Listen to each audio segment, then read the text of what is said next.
So it's been 4 weeks today, being the fifth day of this journey, finding our way back to God. And I hope that there's some realizations, some stories that you have that you want to share with others. And whether you're here in person or if you're one of those people who are watching online, I'd love to hear these stories of what God's been doing through you during this series, Finding Our Way Back to God. You can message me if you have my number, call me, text me, send us an email at our email address. I'll get that. I'm anxious to hear what God's been doing in your life on this journey. I hope that you've been engaging in the challenge every week of the prayer. You know, the prayer we've been doing at the end, the God, if you're real, make yourself more real to me, that I've shared each week. You know, and what has that prayer done for you so far as you pray that and you ponder and you consider that? What is this journey producing for you? Now, the story we've been talking about is the story of two sons. Predominantly, we've talked about the younger son. This younger son, he goes up to his father and he says, "Hey, Dad, give me my inheritance. I want it early. I don't want to wait for you to die. I want mine now." And then he went off and he squandered it on, we can only assume, dope, booze, and loose women. I don't know, something like that. The point is, he blew it all. And at this point, he's left destitute, dirty, and hungry, sitting in a pigsty, hoping someone would give him at least a pod that's fed to the pigs so that he could have something to eat. And I mean, have you ever seen a pig's diet? It's not like a lot of people go to the feed store and buy pig feed. They call it slop because that's what it is. You know, like right now, they're feasting on a lot of the pumpkins that you didn't want to keep on your porch past Halloween. Things like that. They eat garbage for the most part. And the son's sitting here and he goes, "This is so gross," but this is the state that he's in. You know, the story of the prodigal son, it's transcended time. It's been told and retold ever since it was originally told by Jesus. And it's thought by many to be one of the greatest stories ever told. And the reason this transcends is because the story of the prodigal son is that he experiences 5 realizations on his way back to the Father. So now it's been a couple weeks since we last talked. We met together and had family dinner last week. So let's go through these realizations we've talked about so far. Number 1 was the realization of longing, this idea that there's got to be more. I'm eating slop with pigs. There has to be more to this. And the problem was that our son had burned all of his bridges. He wasted all of his resources. And that's when he gets hit with the second realization. The realization to regret. I wish I could start over. Can I get a real life mulligan? I mean, no, we can't. And so that leads us to the next realization to help. I can't do this on my own. You know, I'm going to go back to my father and I'm going to beg and plead that he will at least let me be an apprentice to the grunt worker.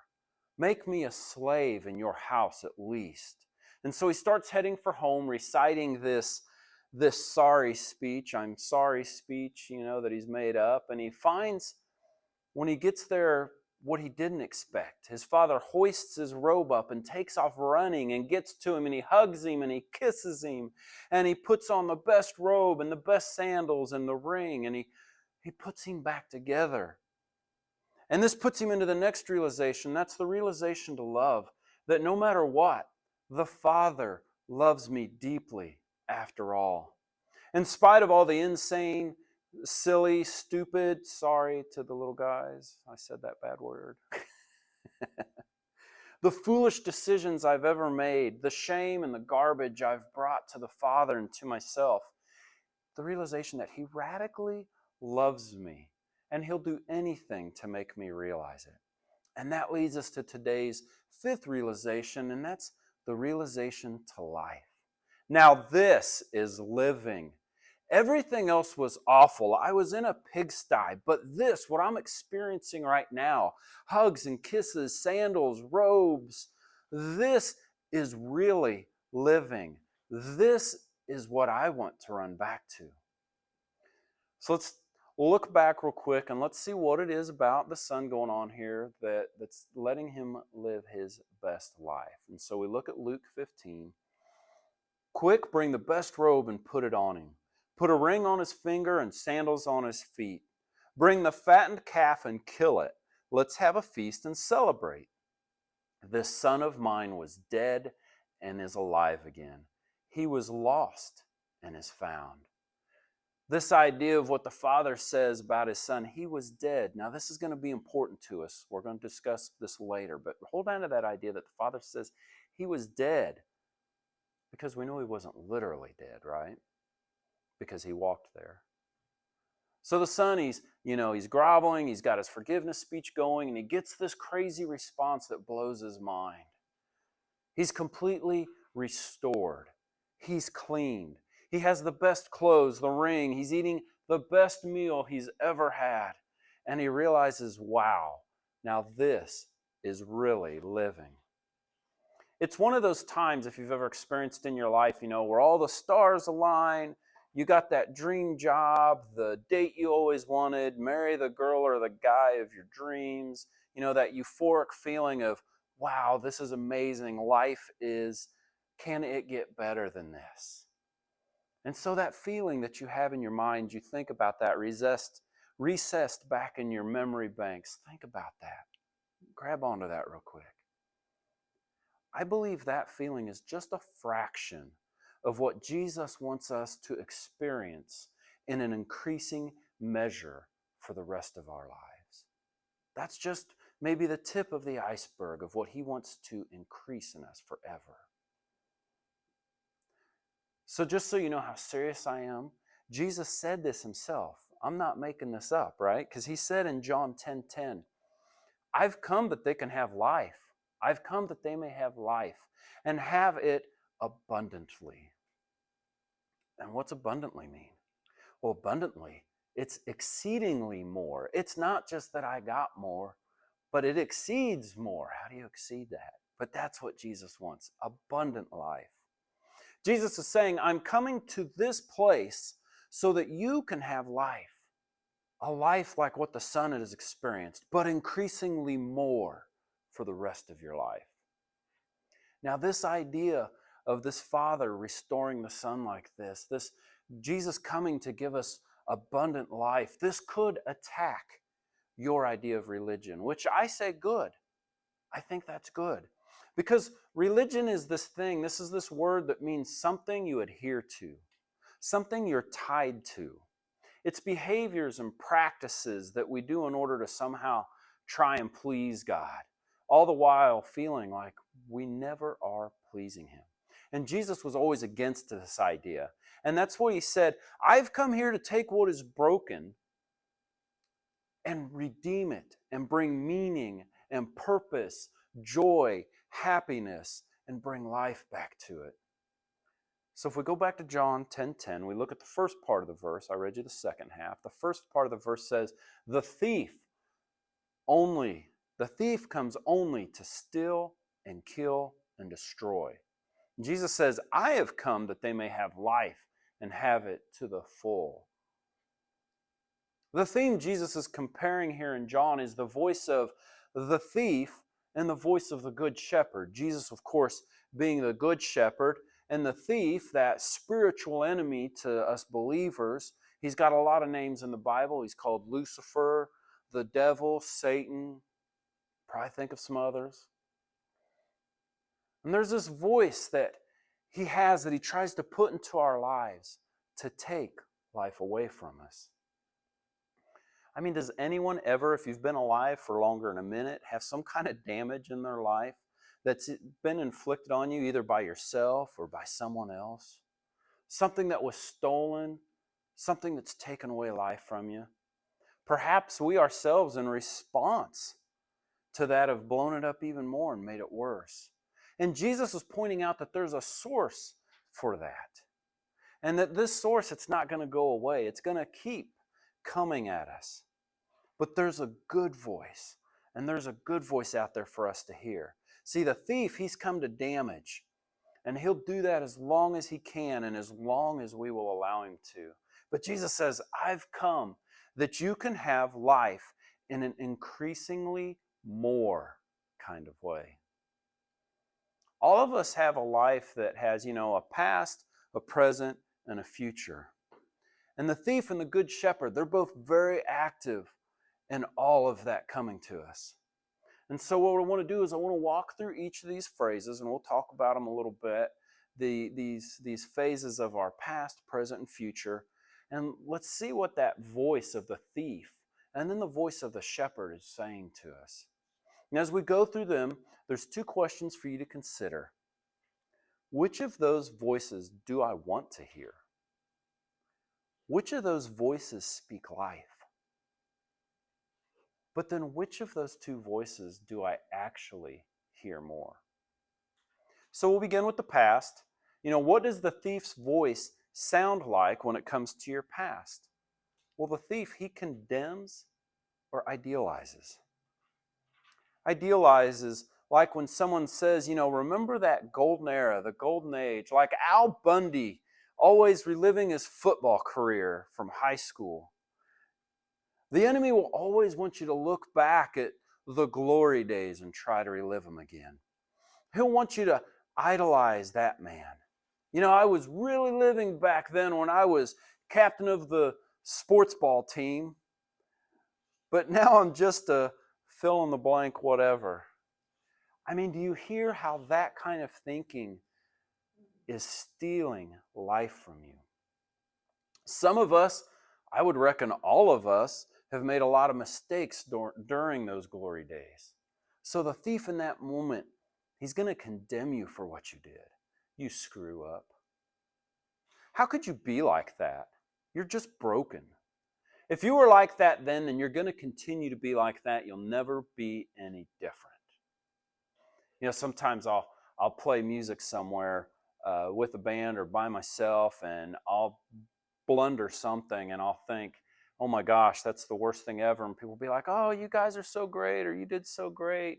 And all I hear in my mind is that one glaring mistake. And that's all I can think of. Or maybe I'm here on a Sunday night and we're having these conversations and I get off track from my notes and I go down a rabbit trail, and later somebody says, man, that was really good, Ryan. That really spoke to me. And all I can hear is that maybe I took too long, or maybe I talked about something just a little too goofy or got off track. And you ever had a moment like that? I bet we all have, where all we hear is that glaring bad thing and not everything else that went on. But Jesus in this moment, Jesus the shepherd, he forgives and he redeems the past. There's never a moment that when you bring all your failures and mistakes to Jesus that he won't say, I'm not only going to forgive this, but I'm going to redeem it.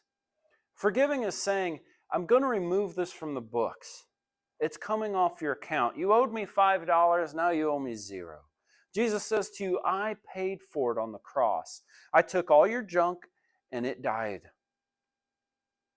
I'm not sure why you keep bringing this up to me, because I took care of it. That's forgiveness. Redeeming says, I'm going to take that broken mess you were and I'm going to redeem it. I'm going to take it like a coupon to the store and I'm going to give it back for cash value. I'm going to take that junk and I'm going to turn it into something that will serve and help someone else out of that same situation. So, son, don't even have bad feelings when you think about it anymore. Just watch how God uses it for something beautiful. Which one of those two voices do you want to hear? Which one do you hear the most? The gap of what you hear to what Jesus wants you to hear is the amount of abundantly more life Jesus has for you to live right now. And if that doesn't quite make sense yet, it should as we continue.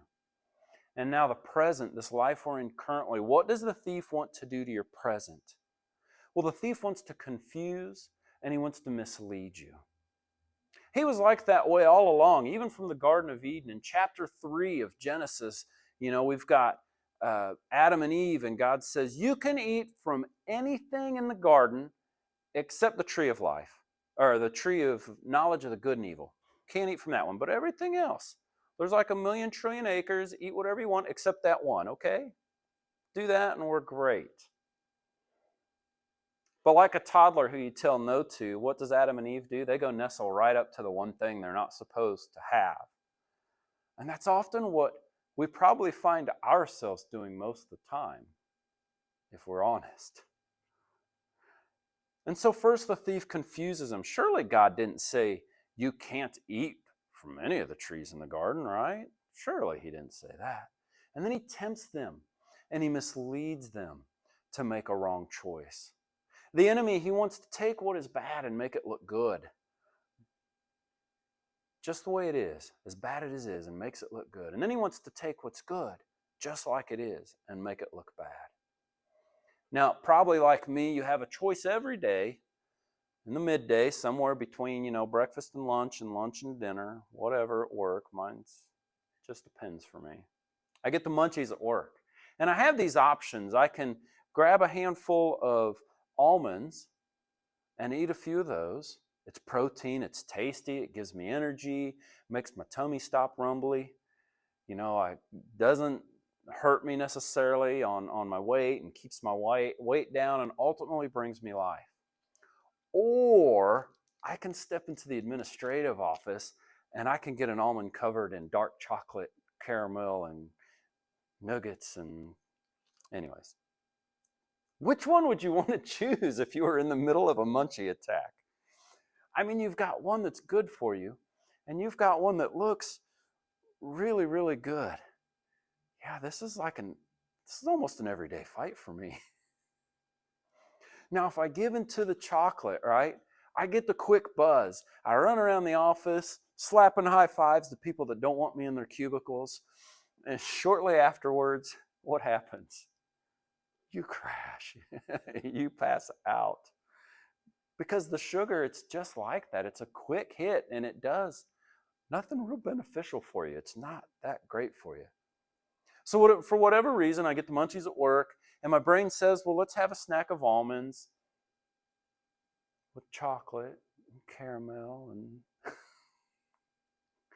my brain gets to misleading me and makes what is bad look really good. And I know some of you right now are siding with the chocolate bar, but stop that. You're not helping me. We've all wrestled with this kind of choice between what is good and what looks good. And I know we've all been there in one way or the other. So when poised with this question, with this dilemma, what did our son in the story do? He had everything, remember? He had a great present. And he had an awesome future. Everything the father had was his. And he said, I think I want something more. So he said, give me mine, and I'm going to go after this. And he gets it, sure, right? I mean, he gets it. And then what happens? He has the expected crash. That's the enemy. He confuses and he misleads us. But Jesus, he encourages and guides us. The voice of Jesus, the Good Shepherd, will always encourage and always guide. The story of this in the New Testament, a man and a woman are caught in adultery, and without going into all the unfairness of how she got to be there and he didn't, here she is now thrown down, naked, ashamed in front of Jesus to be put on trial with him. And the men who've gathered around all have rocks in their hands ready to stone her to death. And Jesus, he gets down in between her and this horde of people ready to kill her. This woman who's bruised, broken, empty, nothing left. And in front of everyone, all of her haters, he says, I don't condemn you. Now that's an encouraging voice. Not a condemning voice, not a confusing voice.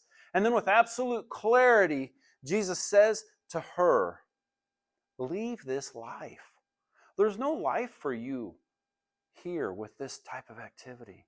He gives her a pathway to guide her, to follow him for the rest of his earthly career. And through, this, she experienced life beyond what she ever thought was possible. See, there's two voices, the thief and the shepherd. Which is life? Which do you mostly hear?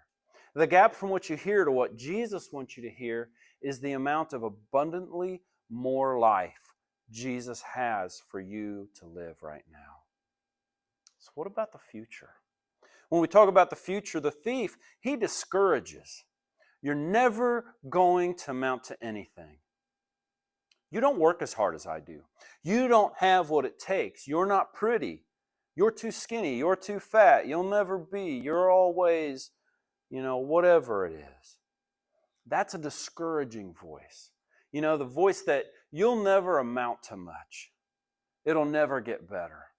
You'll never be beautiful. Life will never be beautiful. You might as well give up. That's a mean voice. And that's a stealing life away from you voice. But what does Jesus have to say about our future? Jesus gives increasing hope for a beautiful, powerful, and significant future. In the Old Testament, God speaks to Jeremiah and he says, I know the plans I have for you, plans to give you a hope and a future. This isn't a high apple pie in the sky kind of hopes like the song my mom taught us on road trips as kids.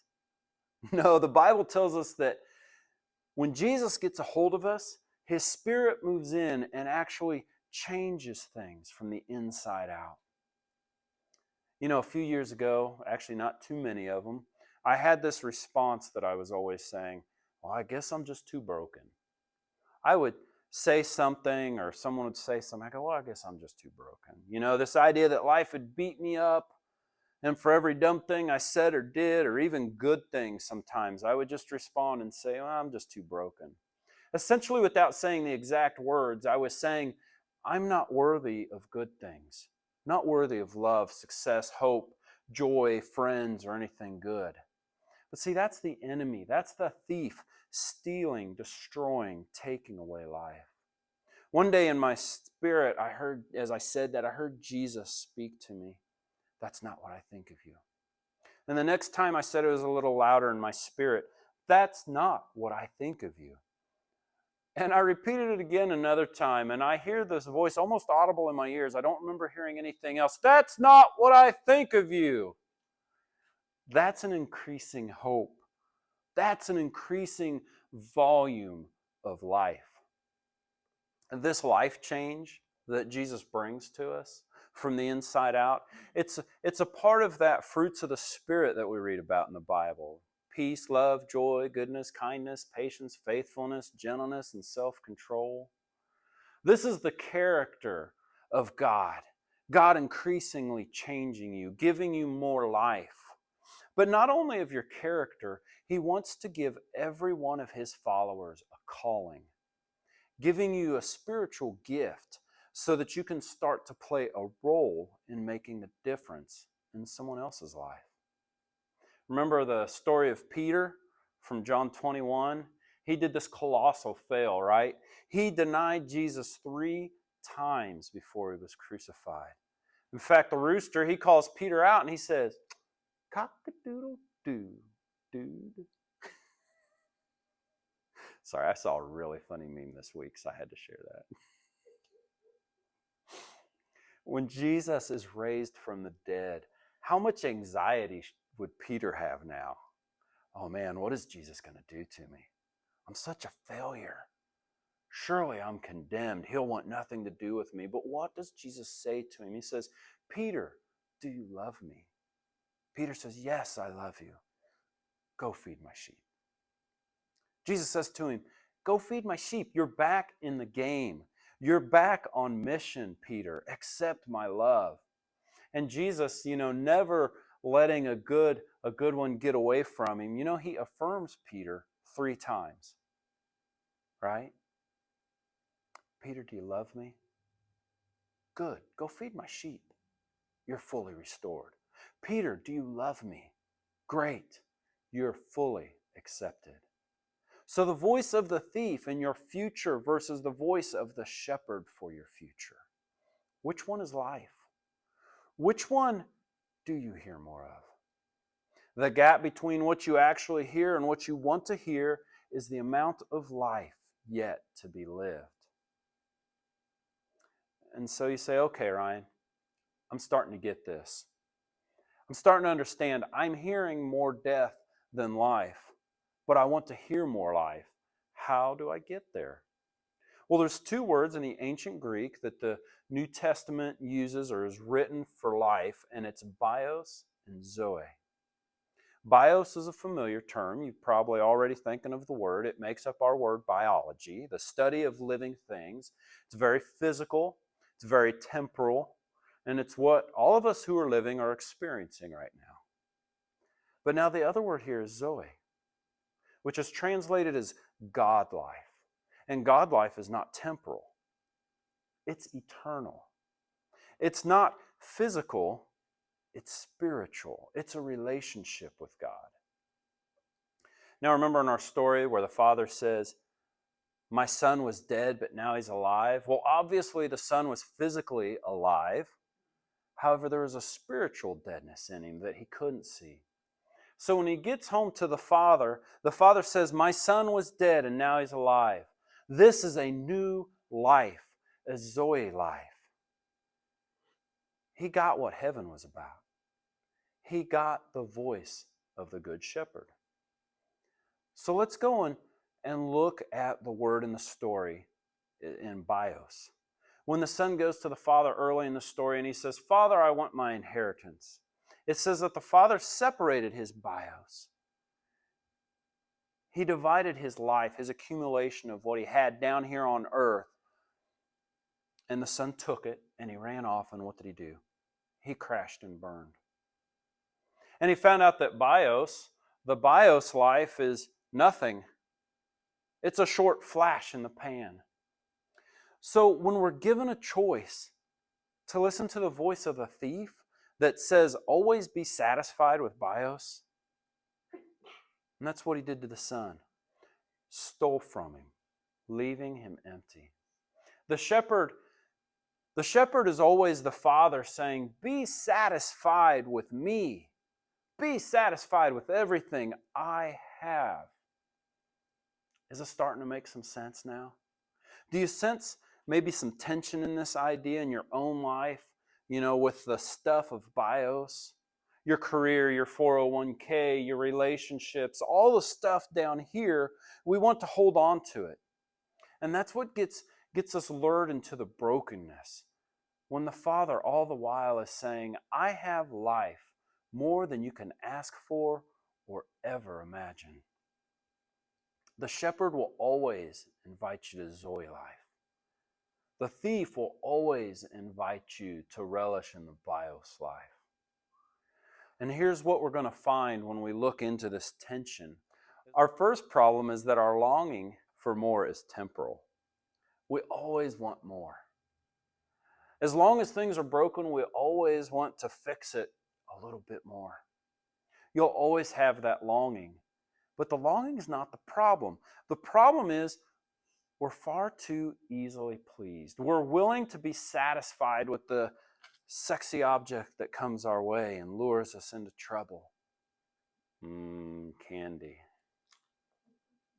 C.S. Lewis says this, our desires are not too strong, but too weak. We are half-hearted creatures fooling about with drink and sex and ambition when infinite joy is offered us. Like an ignorant child who wants to go on making mud pies in a slum because he cannot imagine what is meant by the offer of a holiday at the sea. Now think about it. Was that some verbal judo right there or what?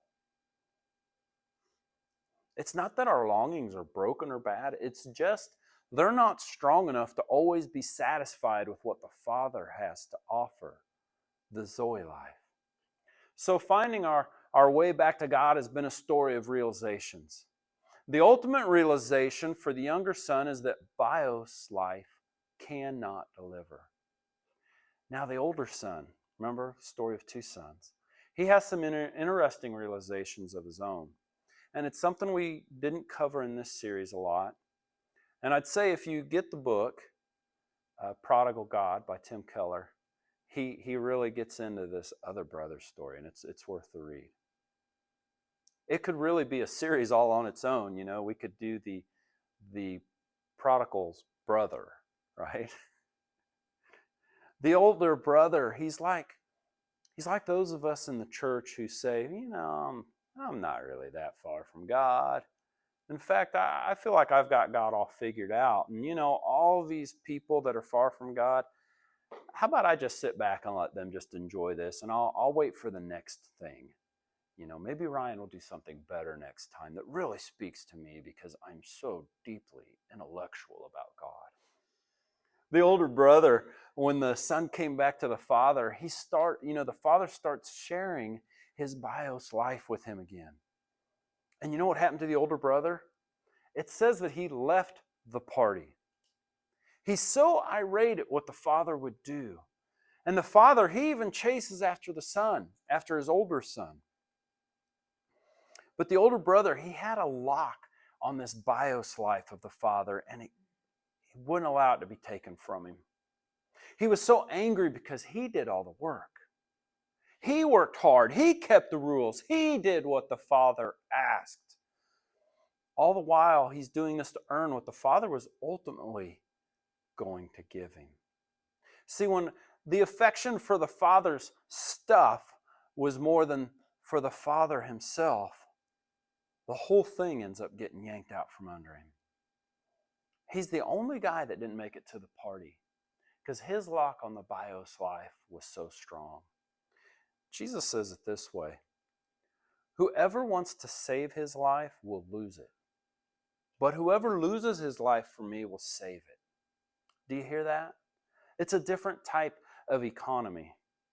But when this light bulb goes off for you on this in your head and you say, as long as Jesus is enough, I will always have more.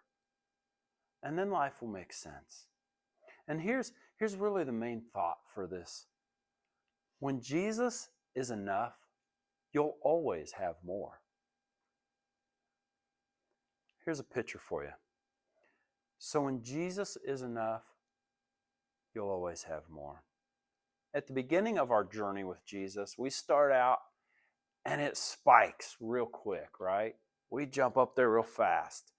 And then life happens. We get a little discouraged, disenfranchised, and things start to drift, and we start to drift away from the Father. And then you have that alarm that goes off. Remember that? Wake up! We have that wake-up call. And Father pulls us and we turn back around. And then you're like, all right, life is great. And then life happens again. You get busy, kids, house, loss of a job stress in general. And Father sounds the alarm again. Wake up! And you realize what's up. And then over and over, as this goes, and we go back throughout our life, back and forth, the drifts start to become smaller and smaller and smaller because He's increasingly giving us more abundant life. And this happens until we finally get to go home. And isn't that a life you'd probably rather have? But it all hinges on us telling Jesus that He is enough.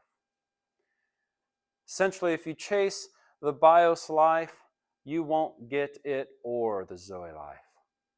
But if you chase the Zoe life, whatever bios you have, it's enough. Won't you pray with me? God, as we've prayed in the last 4 weeks, if you're real, make yourself more real to me. Today we want to pray, Jesus, you are enough. Amen.